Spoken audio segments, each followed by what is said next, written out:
Daily bus മലയാളത്തിലേക്ക് എല്ലാവർക്കും സ്വാഗതം. അധ്യായം 3 കർമ്മയോഗം. ശ്ലോകം 1.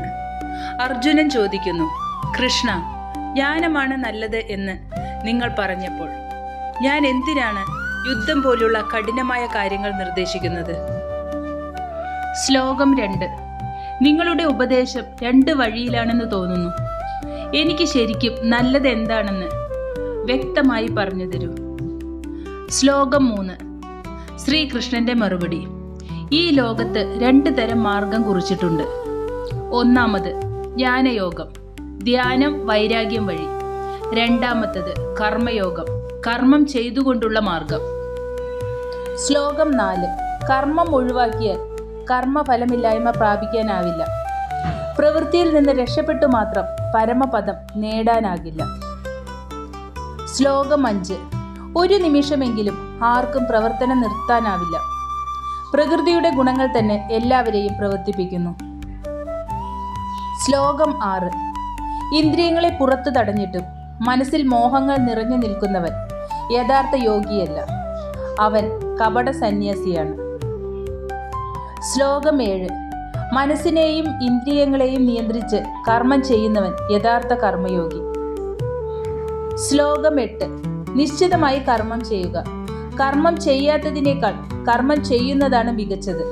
ജീവിതത്തെ മുന്നോട്ട് കൊണ്ടുപോവാനും കർമ്മം ആവശ്യമാണ്. ശ്ലോകം 9. ദൈനംദിന കർമ്മം സ്വാർത്ഥത്തിനായി ചെയ്യുകയാണെങ്കിൽ കർമ്മത്തിൽ ബന്ധനമുണ്ടാകും. കർമ്മം ദൈവസമർപ്പണമായി ചെയ്താൽ മോക്ഷത്തിലേക്കുള്ള വഴി തുറക്കപ്പെടുന്നു. ശ്ലോകം 10.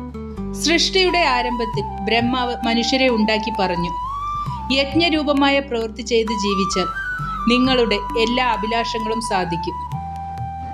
ശ്ലോകം 11. കർമ്മം നിർവഹിച്ച് ലോകത്തിനും മറ്റുള്ളവർക്കും ഉപകാരം ചെയ്യൂ. നിങ്ങൾ ലോകത്തെ ഉയർത്തും, ലോകം നിങ്ങളെയും.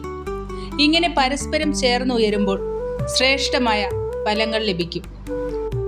ശ്ലോകം 12. നിങ്ങളുടെ സത്യസന്ധമായ പരിശ്രമം ലോകത്തിൽ നിന്ന് ഫലമായി തിരിച്ചു ലഭിക്കും. പക്ഷേ ലഭിക്കുന്നത് പങ്കുവെക്കാതിരിക്കുകയും സ്വാർത്ഥമായി ഉപയോഗിക്കുകയും ചെയ്യുന്നവൻ, അവൻ്റെ പ്രവർത്തനം മോഷണത്തോട് സമമായിരിക്കും. ശ്ലോകം 13. കർമ്മഫലത്തെ ദൈവസ്മരണയോടെ ഉപയോഗിക്കുന്നവർ പാപത്തിൽ നിന്ന് മോചനം നേടും. പക്ഷേ എല്ലാം എനിക്കായി മാത്രം എന്ന മനോഭാവം ശാന്തി തരികയില്ല. ശ്ലോകം 14. പ്രപഞ്ചത്തിലെ ജീവിതം ഭക്ഷണത്തിലൂടെ നിൽക്കുന്നു. ഭക്ഷണം മഴയിൽ നിന്ന്, മഴ യജ്ഞത്തിൽ നിന്ന്, യജ്ഞം അതായത് കർത്തവ്യം ചെയ്യുന്ന പ്രവൃത്തിയിൽ നിന്ന്. ശ്ലോകം 15. കർമ്മം ദൈവ നിയമത്തിൽ നിന്നാണ് വരുന്നത്. ദൈവതത്വം സൃഷ്ടിയെ നടത്തുന്നു. അതുകൊണ്ട് കർമ്മം ദൈവത്തോടുള്ള ആരാധന പോലെയാണ്. ശ്ലോകം 16. ലോകം കർമ്മത്തിന്റെ ചക്രത്തിലാണ് നിലനിൽക്കുന്നത്. ആ ചക്രം അനുസരിക്കാതെ സ്വാർത്ഥ ജീവിതം നയിക്കുന്നവന്റെ ജീവൻ നിഷ്ഫലമായിരിക്കുമെന്ന് കൃഷ്ണൻ പറയുന്നു. ശ്ലോകം 17. ആത്മാഭിലാഷത്തിലാണ് സന്തോഷം കണ്ടെത്തുന്നവൻ പുറത്തുള്ള കർമ്മഫലങ്ങളിൽ ആശ്രയിക്കുന്നില്ല. അവന് നിർബന്ധിത കർത്തവ്യം ഉണ്ടാവണമെന്നില്ല. ശ്ലോകം 18. അവൻ കർമ്മം ചെയ്താലും ചെയ്യാതിരുന്നാലും ആത്മതൃപ്തിയിൽ ഉറച്ചവന് ലോകത്തിൽ നിന്ന് ഒന്നും ആശ്രയിക്കേണ്ടതില്ല. ശ്ലോകം 19. അതുകൊണ്ട് ആസക്തിയില്ലാതെ തൻ്റെ കർത്തവ്യം ചെയ്യുക. അങ്ങനെ പ്രവർത്തിക്കുന്നവന് പരമോന്നമനമായ ഫലം നേടാം. ശ്ലോകം 20. പുരാതന രാജാക്കന്മാരായ ജനകനും മറ്റു ധർമ്മവീരരും കർമ്മം ചെയ്തുകൊണ്ട് തന്നെ മോക്ഷം നേടിയവരാണ്. അതിനാൽ ലോകം സംരക്ഷിക്കാൻ ധർമ്മകർമ്മം നിർബന്ധം. ശ്ലോകം 21. അർത്ഥം വളരെ പ്രധാനപ്പെട്ടത്. മുൻനിരയിൽ നിൽക്കുന്നവർ ചെയ്തത് ലോകം പിന്തുടരുന്നു. നാം ചെയ്യുന്ന പ്രവൃത്തിയാണ് മറ്റുള്ളവർക്കുള്ള മാതൃക. അതായത് ഉദാഹരണമായി പറയുകയാണെങ്കിൽ നേതാക്കൾ, മാതാപിതാക്കൾ, അധ്യാപകർ എല്ലാവർക്കും ഇത് ബാധകമാണ്.